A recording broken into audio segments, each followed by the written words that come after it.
All right. We're going to start with what is an illusion. I love the illusion here that's that I've got. Does anybody see a man looking straight at you? Yes. Yes. Does anybody see a man looking to the side? Yes. Do you see both?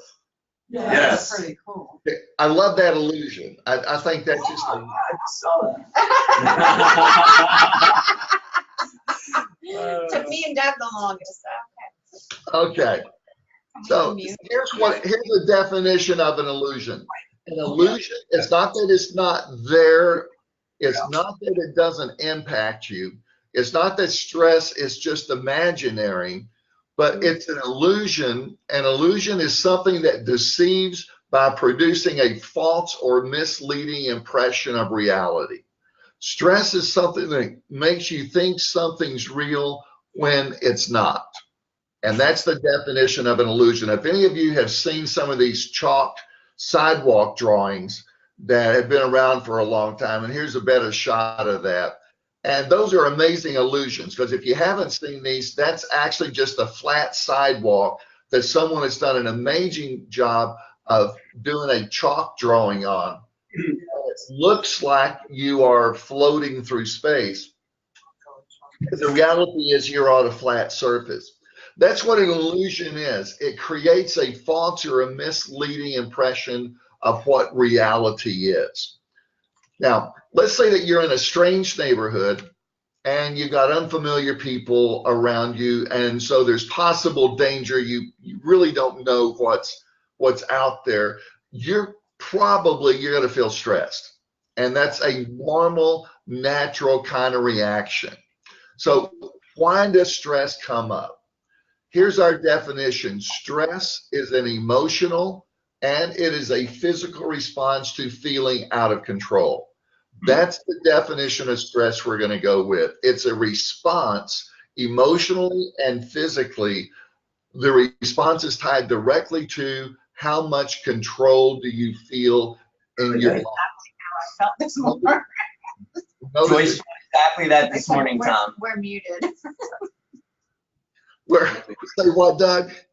I said Joyce felt exactly that this morning, she's saying. Oh, well, that's Okay, out of control. Now, another word for the stress response is fight or flight, and most of us are probably familiar with. We're either going to get ready to stand and fight, or we're going to run as fast as we can.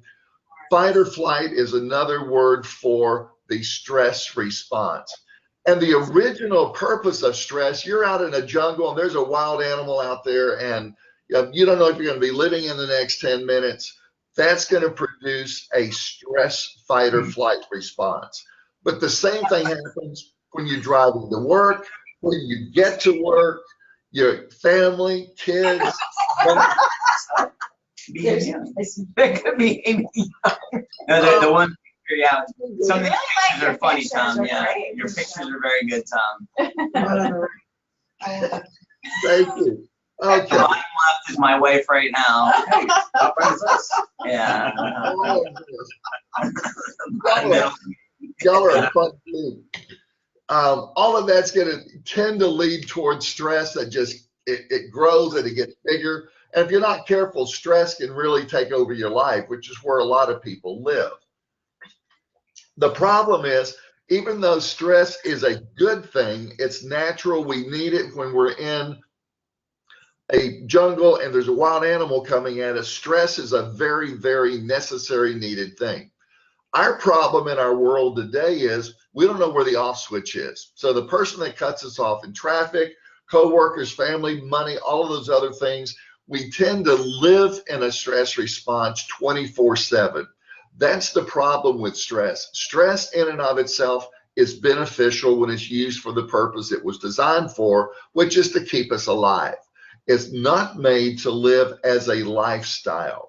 Now, here's what stress does.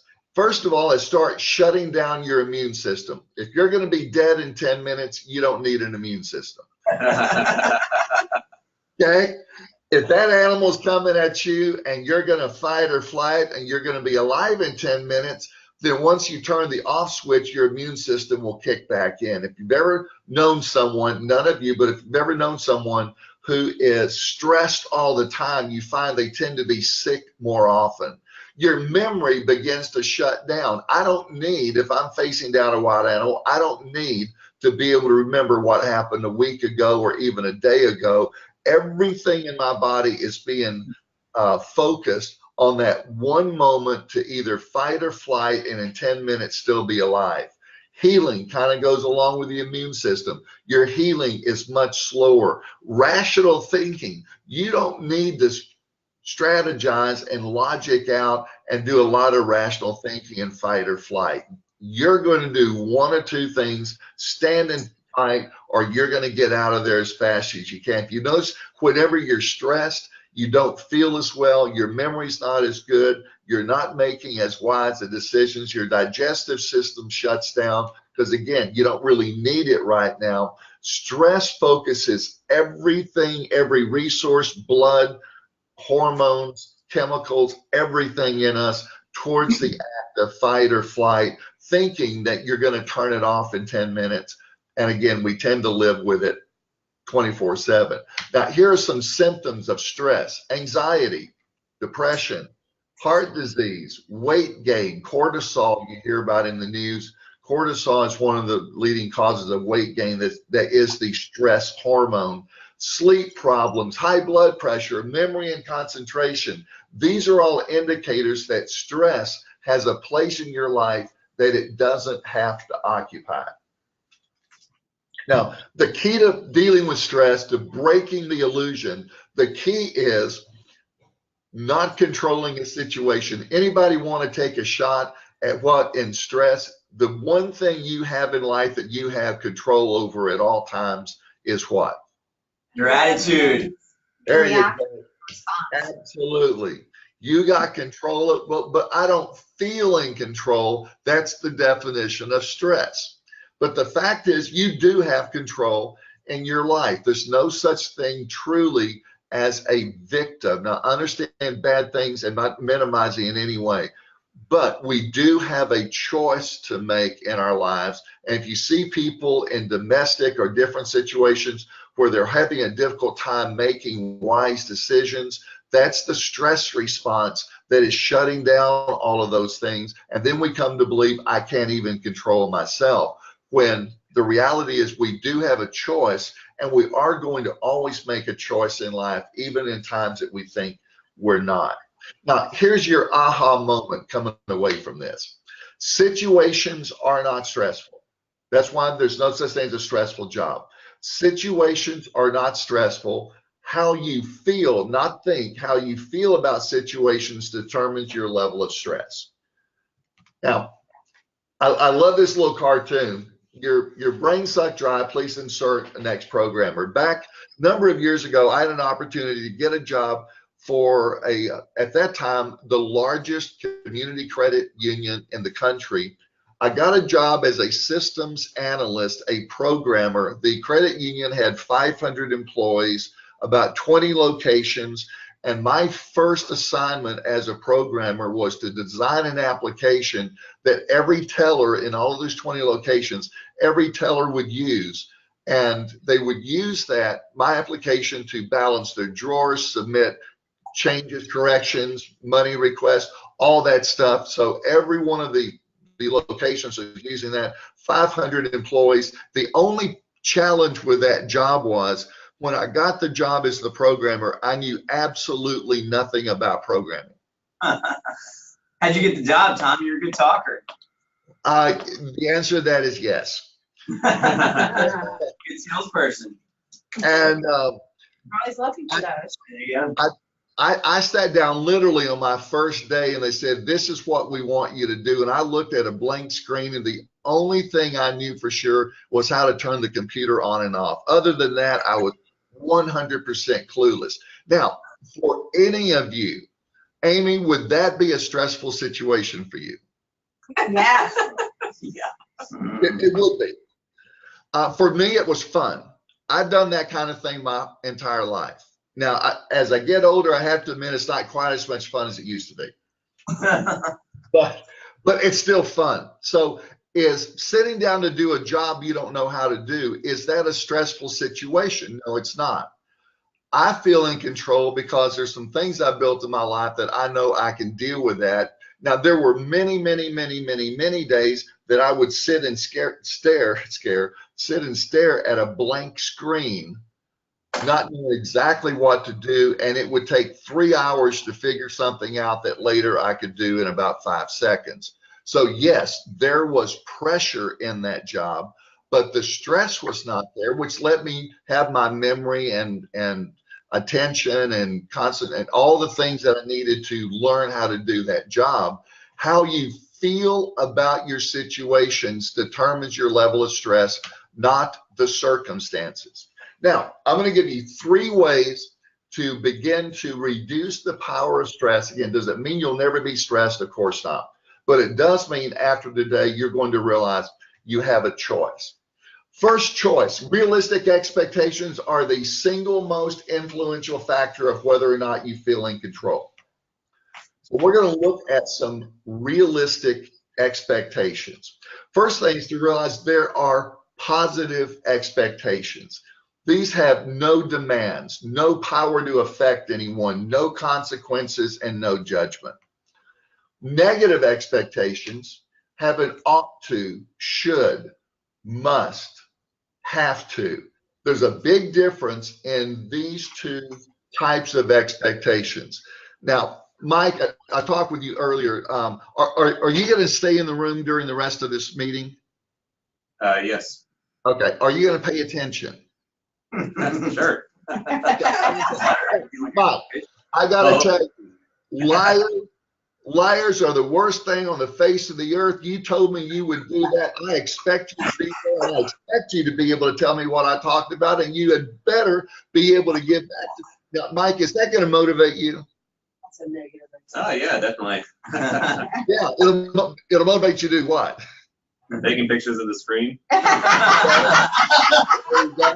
you're going to tell, there is nothing I would say after that. You're going to tune out, and you're going to think of, now, that is a negative expectation. What I've really done, I put a hook, and I don't fish. I don't hunt, fish, grill, swim, boat. If it's outdoors, I don't do it, but I'll use it for an example. I just put a hook in you. That ought to, I put a demand on you. And when you don't show up or you don't pay attention, I'm going to say, that's those sorry people Doug's got over there. I swear they tell you one thing to do.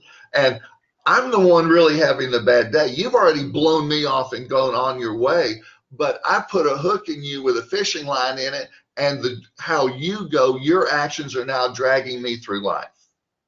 And that's what you feel like when you're stressed. Situations and people are dragging you through life. Sometimes we put hooks in ourselves. We can be the hardest enemy in our lives. Expectations are good things. I expect the sun to come up tomorrow. I can't help it come up. I can't stop it from coming up. There's no demand. There's no power to affect it.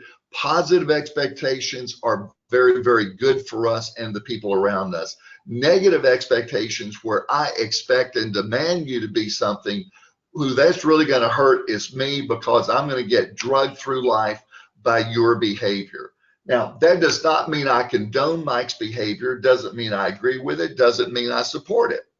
It simply means that I choose, and I just noticed my Bluetooth keyboard showed me a red light. So if you're wondering what I'm doing is making sure my keyboard doesn't go away. And you choose not to take responsibility for the right or the wrong decisions of others. It's not my job to make sure, and Doug, it's not your job to make sure that staff make the right decisions. We have the responsibility ourselves. When I put the should and ought to and you must and all these things, I actually work against getting the very behavior I'm wanting, because I want Mike to pay attention and look forward to the next meeting.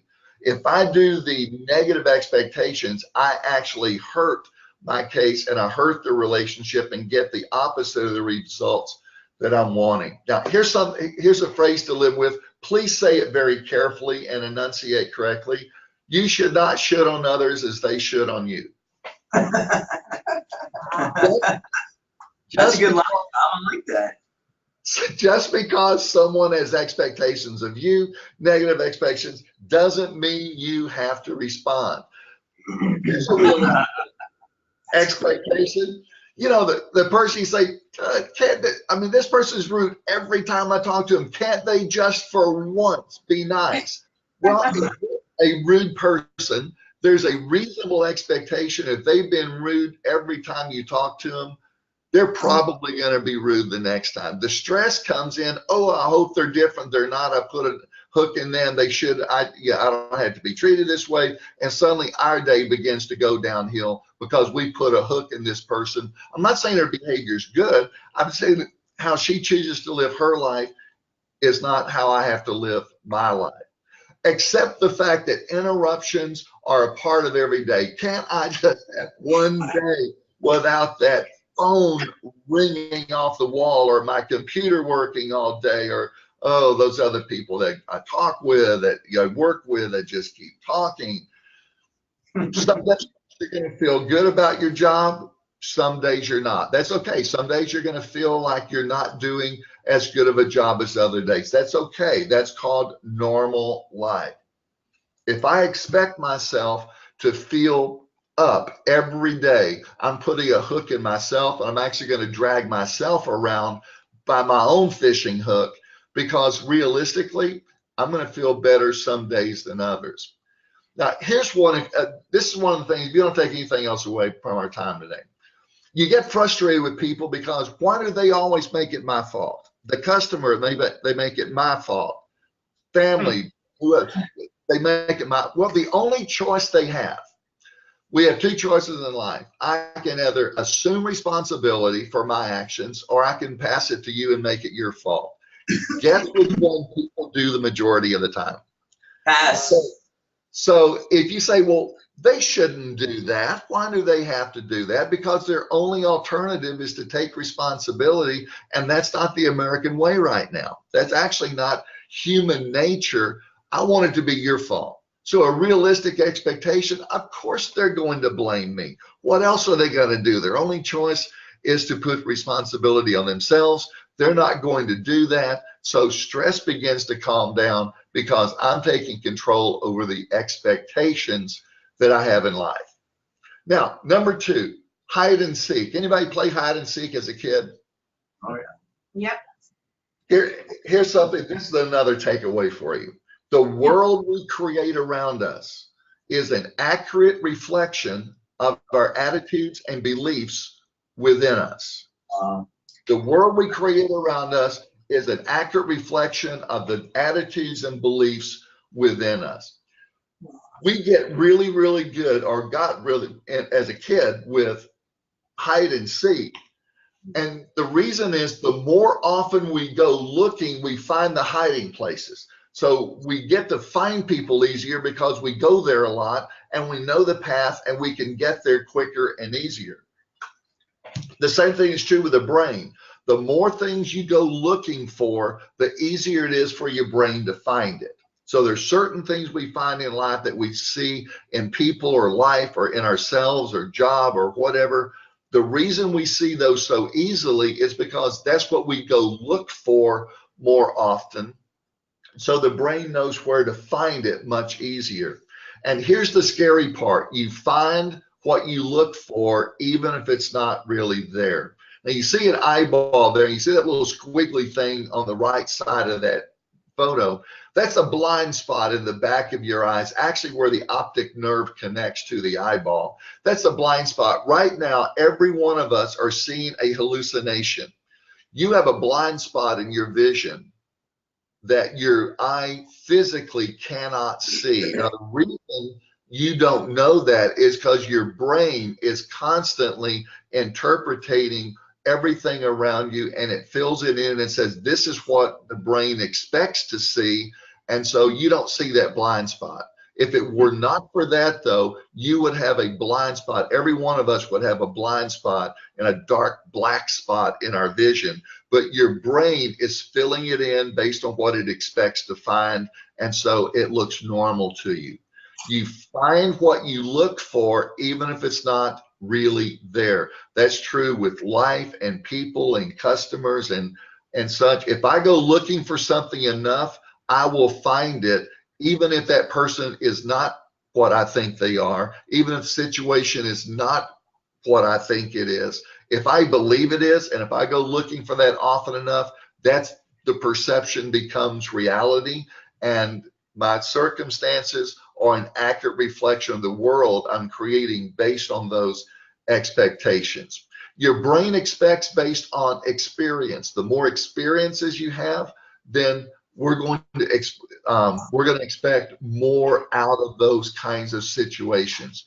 We need to understand that because we're actually programmed in life to do certain things. Now, if you have seen this before, I'm going to ask you not to play, but very quickly, I'm going to ask everyone in about 7 seconds, count the number of times the letter F appears on this slide. The letter F, how many times? I'm going to go about 7, 6, 5, 4, 3, 2, and 1. Okay. How many F's? Doug, how many did you count?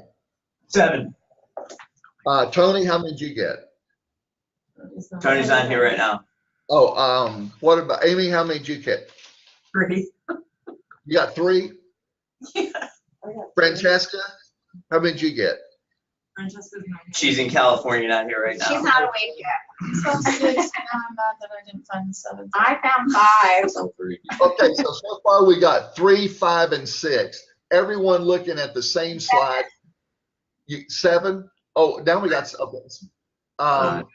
Let's actually count how many there are.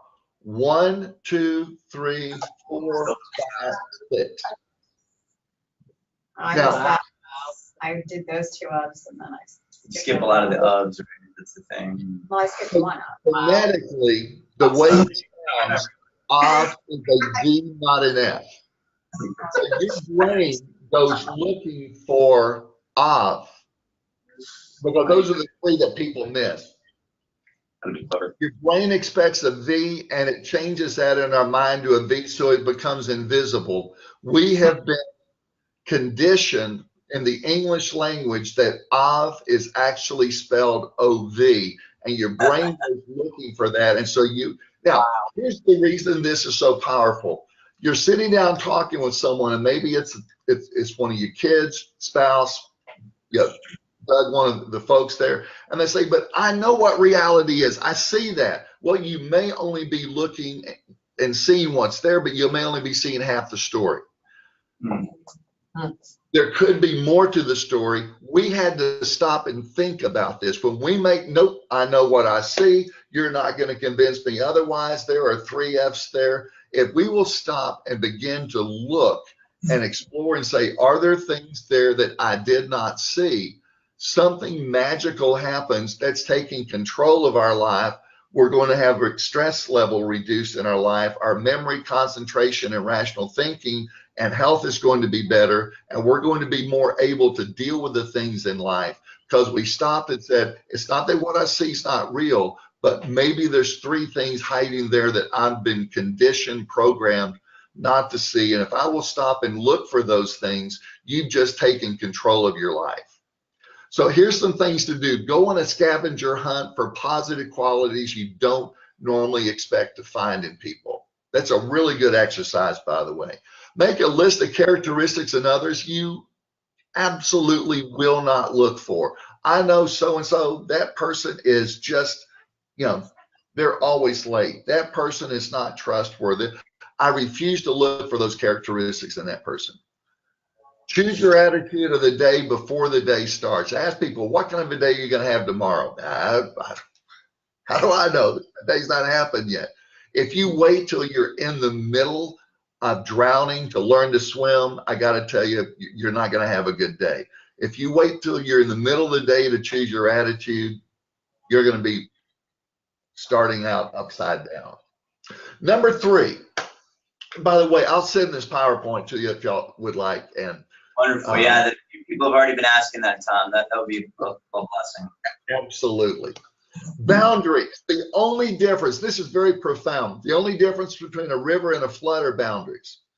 The water's the same. The only difference in a river and a flood are the boundaries. You know, we look at all this flooding, particularly we had 27 inches of rain in 46 days here where I am. That's a lot of water. Is the water the problem? Water's not the problem. It's the lack of boundaries. If that water was within boundaries, proper boundaries, it would not be near the, and Katrina is a really good example of that. The thing that really created the flooding in Louisiana, yes, the hurricane brought the rain, but the fact that there were limited or no, the boundaries began to break, the levees began to break, that's where the flooding came. So we talk about getting out of flood stage. Flood stage is where we're being swept along in life rather than living under power where we've got a boat, we got a motor, we got the way we're going. We're just kind of out there in a rowboat without a paddle, without a sail, without an engine, and we're just going wherever life takes us. Whatever kind of a day I have, the day will just take me along. That is feeling out of control. By definition, that's going to increase your stress levels. We have a choice to go through life with power or to just float through life. Now, boundaries, here's a couple of things that define boundaries. They are physical, mental, and emotional limits you establish to create a healthy environment. That's what boundaries are. Boundaries protect us from being used, manipulated, or abused by others because we set, and I'm going to give you a really good example of a boundary here in just a moment. Boundaries separate who we are and what we think and feel from the thoughts and feelings of others. In other words, it puts us in control. We realize we have some choices we can make about our life. And boundaries express ourselves as unique individuals that we are, while we acknowledge other people are unique too. Now, we may not really be crazy about the way they're unique, but other people are unique, as are we, and boundaries begin to separate us in a positive way, not to put up walls, but put up boundaries that free us to be who we are, which means we can actually be more of a resource to others. Now, back years ago, my wife and I, we have 2 daughters, and they were teenagers at this time. Family friend asked if their son, who was in college, Joseph, could come and live with us for a while. And I said, no problem. Joseph came, and the first thing I let him know, he was first year in college.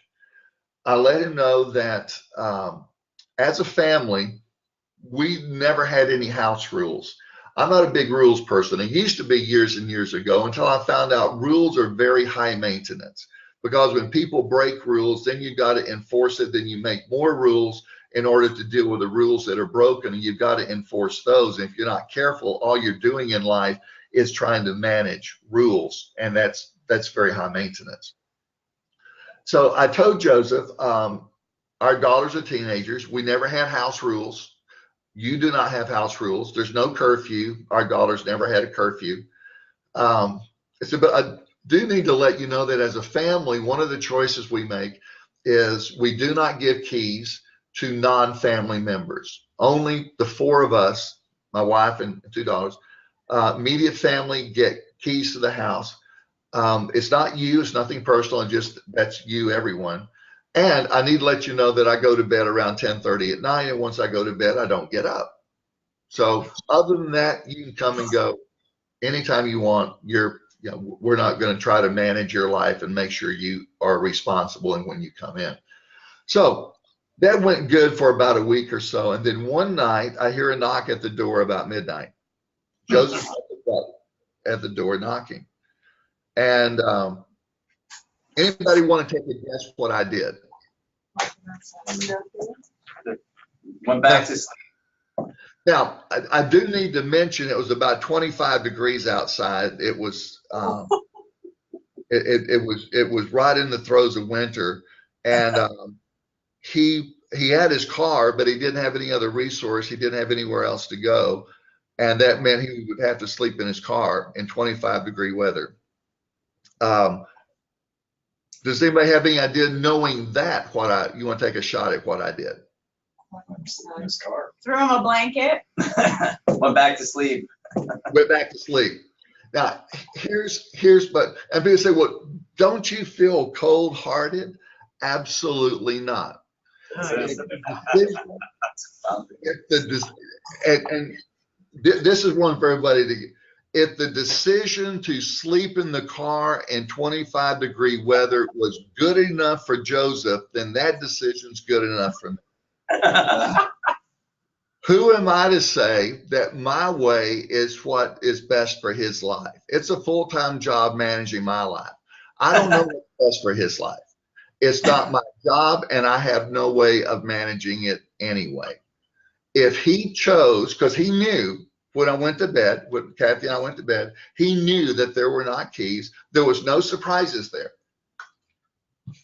But he slept in the car more than one night in 25-degree weather. Now, he came back to me, and do you think that he said, thank you so much for respecting my decisions?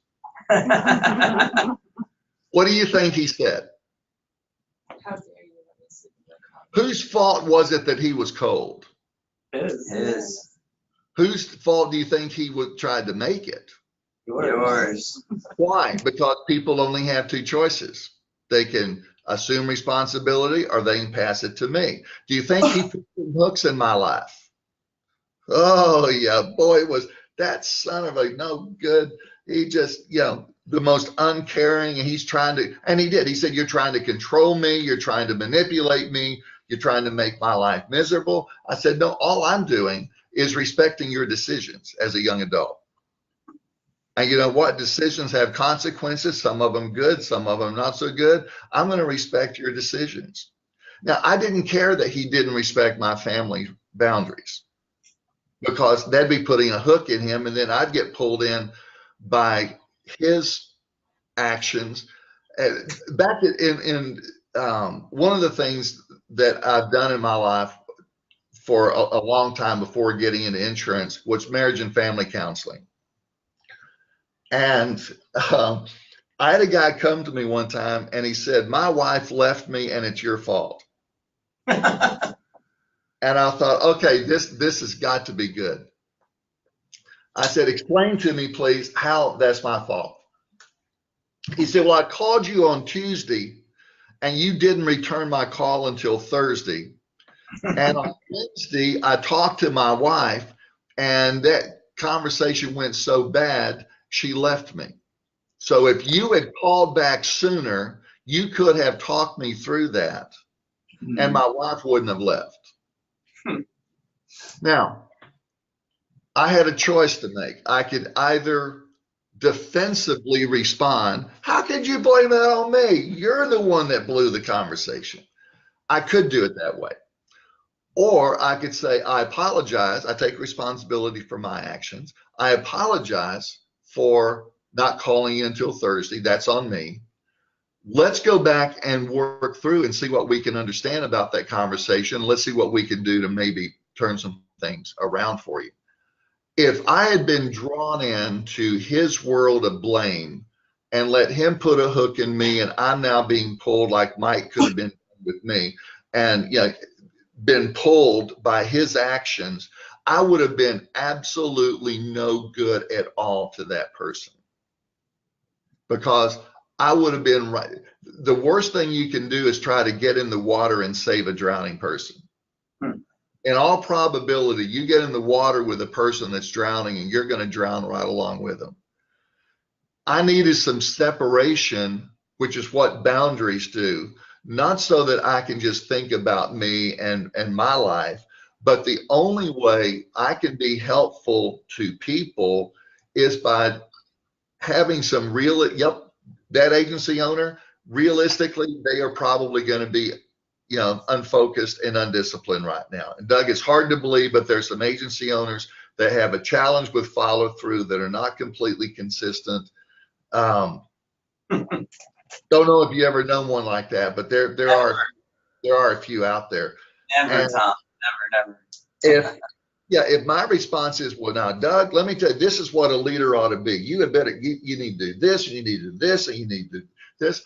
I could not help people or myself if I chose, not if I allowed it, if I chose to get pulled in to the situation by the fishing line and the hook that I have accepted in my life, then I'm not any good to myself, my family, my kids, my grandkids, to customers, friends, or anybody else, because I'm not as healthy. My rational thinking is lowered. My healing is my digestive. I got ulcers. All of these things that stress does in our life, that stress is beneficial. There are positive aspects of stress. The challenge is when we live in it 24/7 without the off switch, and we don't know the difference between a wild animal staring us down in the jungle and someone cutting us off driving to work, or that customer saying, why didn't you have this quote back to me in 5 minutes? I don't understand. I never got this kind of service from any other agency I've dealt with. Why can't you be more on the, if we let those hooks get at us and we don't set some boundaries, we don't have some realistic expectations, our lives are going to be impacted, and so are the lives of the people around us, because we're living life reactively rather than proactively. And we're living it with all kind of chemicals in our body that are there for a reason. They're just not there to live with 24/7. So is stress an illusion? Yes, because it is something that portrays itself that is false, or is true that is actually false. That, and here's some of the false part. I have to live with stress. Stress is a part of life. This job is stressful, so I can just expect stress today when I come to work. Life is stress. If I believe that stress is a natural, normal part of life, I can't do anything, then it is something that's false, pretending to be true, because the reality is you want to be stressed sometimes, but not all the time. And the false part is there's nothing I can do about it because I don't have any control over other people. And when that person calls me and they're rude, the only natural thing to do is to get offended or hurt or, whatever. And you're right, that is the only thing natural to do. We don't have to live by our natural impulses. We can make choices, which is going against our natural impulse. So the illusion part is I do have a choice. That's the true part. The illusion part is this is the way it is. The true part is I've got choices. The illusion is stress is pervasive and will always be in my life. The true part is, the reality is, it can be in my life. Sometimes it should be in my life, but it doesn't have to be in my life. Now, based on your thinking at the beginning of our conversation, now, what are y'all's thoughts that on the idea that stress is an illusion? There really is no such thing as a stressful job. What are y'all thinking, or what questions do you have? Well, I'll go, Tom. I think it's excellent. We talk a lot here about mindset, and one of the things that's coming to my mind right now is we went through a book a few years ago called The Question Behind the Question by John Miller. I don't know if you've ever heard of that, but I got it. You have, yeah. And guys, and really it's going in with that mindset that we want to take responsibility, and I'll balance it with, I like the boundaries that he talks about, right? Don't let, if you don't walk away with anything else too, Tom, I really liked, don't let other people put hooks in you. Yeah. Okay. We had in one of my groups, one of the guys shared recently, Tom. I think I shared with you guys. You liked the line that says, "Don't let people live rent free in your head." Right. I like that. I haven't heard that, but I like Heard it. that? Yeah, don't let people live rent free in your head. Oh, And I like so I know you said the same thing when I said it 3 weeks ago. So and this is so powerful. This really is. I mean, it's so. What else? Thoughts or questions? Just so I'm not. Yeah. Any questions that anyone has? Yeah. Or disagreements? That's even better. Oh, wow, y'all are fun. Let me tell you, just Anybody? Yeah. I'm curious about the whole no rules thing. Kelly's curious about the no rules in your house. How can you expand on Absolutely. What I have found, and this is true with work as well as personal, character trumps rules every time. This is by the way, this is what I'm going to, for everyone, this is what I'm going to be sharing with Doug and with Joyce when I come out. I'm going to get to see y'all in January. And I recommend that agency owners go to their staff and say, as of today, no one has to come to work on time. No one has to do their job. In fact, no one has to do anything. And that's the management philosophy I've come up with after 45 years. When I started out at it. And I'm paying you for this, right, Tom? I mean, this is. No, I'm joking. This is good. Listen.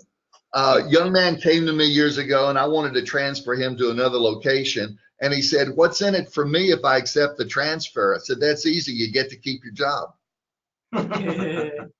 And where I've come to, what makes that work is we always have two doors in life. We got the good stuff and the not so good stuff. And the good stuff is, hey, you're going to make more money. You're going to have less stress. You're going to feel more recognized and controlled and appreciated. The other door is that you're going to make less money. You're going to have more stress. You're probably not going to be working here. But hey, that's your decision. I'll respect your decision. But you're going to make one of the two decisions. You're going to go through one of the two doors. And I will respect whichever door you choose to go through, just like with Joseph. What makes no rules work is consequences, both positive and negative. And teaching people, I wanted to teach my children not just how to follow rules, but how to make wise decisions. And in order to do that, the only way I could achieve that goal is to give them the freedom to make poor decisions. Now, there's going to be consequences to their decisions, and they took those consequences. But if I put a rule there and I put a fence, it's like putting a muzzle on an angry dog.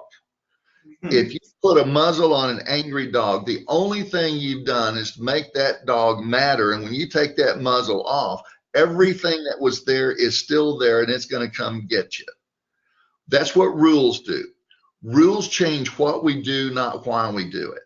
And if I'm focusing on what you do, I can't be free to think about and lead you to the why you do it and to look at developing character, because the fact is I want staff who can come to work anytime they want to. They just happen to want to every day, not because they're going to get docked when they're 5 minutes late. Mm-hmm. Having the freedom to make choices and choose. And by the way, it works both ways. My wife and I play piano, and years ago, my daughter was 16, and a friend of mine had a Steinway piano, which was absolutely an incredible experience. And we ended up coming home about 2 a.m. Now, as a family, we didn't have a rule, but we had a respect for one another that if we were going to be after about midnight, we called. Well, I got so caught up, I didn't call. So when we walked in our front door, my 16-year-old was standing at the door. And first thing she said when we walked in, she said, I need for you to come in here and sit down. We need to have a talk. She said, that's not how we do things in this family. Okay.